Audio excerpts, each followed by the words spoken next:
Ah, Dragon Ball, la série de manga qui a bercé notre enfance, avant d'être retirée brutalement de nos écrans à cause de...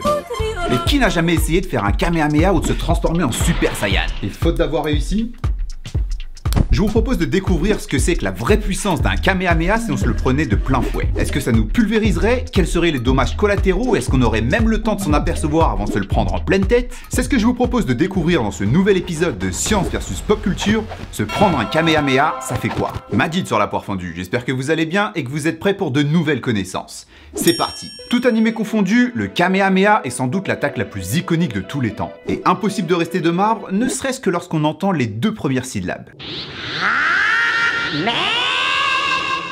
Et pourtant, je suis sûr qu'il vient s'ajouter à la liste de mots que tout le monde disait sans même savoir ce que ça voulait dire.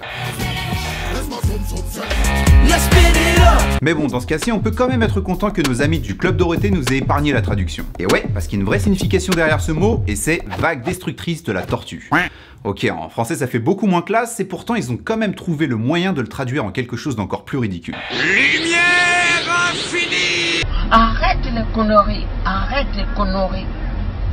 Oh. Dans le manga, pour faire cette attaque, les Saiyans utilisent du Ki, une énergie qui existe dans tous les êtres vivants du monde des Dragon Ball. Et en plaçant leurs mains proches de leurs hanches, ils peuvent manipuler cette énergie pour la matérialiser et l'utiliser à l'extérieur de leur corps. En fait, ce Ki est une référence directe au vrai Ki en japonais et au Chi en chinois. Et comme dans l'animé, c'est une énergie qui compose tout être vivant et qui est nécessaire à la vie. On peut le traduire par souffle, air ou gaz. Pour le contrôler, des techniques de respiration et de posture spécifiques sont apprises dans les arts martiaux chinois, comme dans le tai chi, et on peut aussi le retrouver dans la médecine traditionnelle chinoise, même si la science reste quand même sceptique sur le sujet. Dans la même idée, on la retrouve aussi dans l'hindouisme, sauf que là on l'appelle chakra. D'ailleurs, ça parlera sûrement plus à ceux qui étaient trop jeunes pour regarder DBZ au Club Dorothée, puisque le chakra c'est l'énergie qu'on retrouve dans Naruto. Et là aussi l'idée est la même, on fait référence à une force spirituelle qui est répartie à travers le corps. Allez, je vous propose maintenant de comprendre grâce à la science comment un Kamehameha peut être formé en vrai. Mais pour ça vous allez devoir accepter le fait que le Ki existe vraiment, donc fermez les yeux sur ça.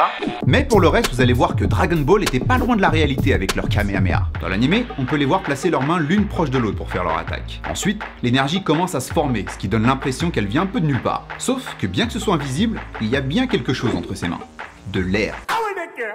Le Ki est en fait utilisé pour chauffer l'air qui se trouve entre les mains à une température très élevée. Et pour comprendre comment la matière réagit à cette température, il faut qu'on fasse un rapide rappel des états de la matière. Solide, liquide et gazeux. Et il est là le piège, ça ne s'arrête pas là. Le plasma. Le plasma est aussi un état de la matière. En fait, si on chauffe assez un gaz, ou si on met en place une charge électrique puissante, certains électrons se détacheront des atomes. Il va alors se produire un phénomène de ionisation qui va produire ce quatrième état de la matière qu'on appelle plasma. On l'oublie assez souvent, il est vrai que c'est pas tous les jours qu'on voit du plasma sur Terre, mais la manière la plus visible et fréquente de le voir est à travers la foudre. Et ouais, parce que la foudre, c'est pas de l'électricité mais bien du plasma. Et bien que cette matière soit rare sur Terre, à l'échelle de l'univers, elle est loin d'être rare. Mais genre très très loin, puisqu'elle compose 99,9% de l'univers observable. Et pour former ce plasma, nos Saiyans devront chauffer l'air entre leurs mains à une température de 25 000 degrés, qui est la température minimum à partir de laquelle le plasma se forme grâce à la chaleur, soit 4 fois celle du noyau de la Terre.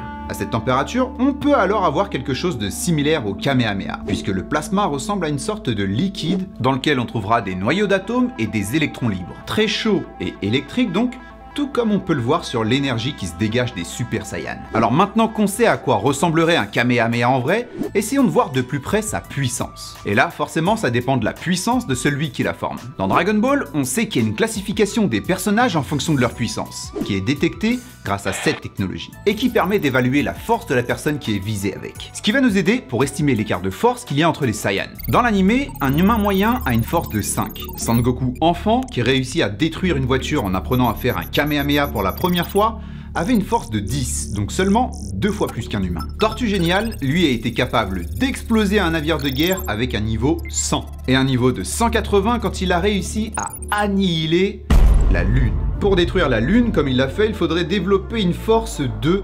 124 octillions de joules. Si ce Kamehameha venait à vous toucher, votre corps deviendrait aussi chaud que le noyau du soleil pendant quelques nanosecondes avant que vos molécules ne se désintègrent complètement. Je vous laisse même pas imaginer le résultat si le personnage le plus puissant de DBZ venait à vous lancer son attaque. Super Saiyan 4 Gogeta, qui qui a une puissance de 2 milliards 500 000. C'est presque autant que tous les personnages de l'anime rassemblés. Si Super Gogeta vous balançait son Big Bang Kamehameha x 100, ça détruirait le noyau de chacun des atomes qui composent votre corps. Et si ça peut vous rassurer, avec la rapidité de l'attaque, votre cerveau n'aurait même pas le temps de savoir ce qui lui arrive. Votre corps deviendrait aussi chaud que l'univers une seconde après sa création. Et l'énergie libérée par cette attaque serait équivalente à celle libérée par une supernova. Donc, ça vous détruirait vous, mais aussi tout ce qui se trouverait à environ 30 années-lumière aux alentours, soit environ un tiers de notre galaxie. Et si vous venez l'envie de faire un Kamehameha vous-même, je vous le déconseillerais fortement. Déjà, votre enveloppe humaine est loin d'être celle des Super Saiyans, ce qui veut dire que votre corps brûlerait aussi vite que si l'attaque était jetée sur vous. Et il n'y a pas que ça. Selon la loi de Newton, toute action a une réaction égale et opposée. Lancez une énorme puissance de plasma proche de la puissance de la lumière et vous vous retrouverez projeté en dehors de notre système solaire. Non, si vous tenez vraiment à faire votre propre Kamehameha, alors je vous proposerais d'être à l'affût des événements organisés par Namco pour la sortie de leur nouveau jeu. Comme en 2015 à Shibuya, au Japon, où ils avaient installé un énorme écran doté d'un capteur sensoriel. Vous pouviez alors vous adonner à un duel de Kamehameha. Ou pour gagner, rien de plus simple, il faut crier le plus fort possible. Et à ce jeu, j'en connais qui pourraient gagner haut la main. Si vous avez aimé cette vidéo, alors je vous invite à regarder la première de la liste Science versus Pop Culture qui s'affichera à la fin. Si vous souhaitez voir plus de mon contenu et que vous souhaitez soutenir mon travail, eh bien sachez que j'ai ouvert une page Tipeee que je mettrai en lien dans la description. N'oubliez pas de vous abonner si ce n'est pas déjà fait et partagez cette vidéo au maximum. C'est sûrement la meilleure façon de m'aider à faire grandir cette chaîne. Encore une fois, merci beaucoup, c'est tout pour moi, je vous dis à bientôt pour de nouvelles connaissances. Peace.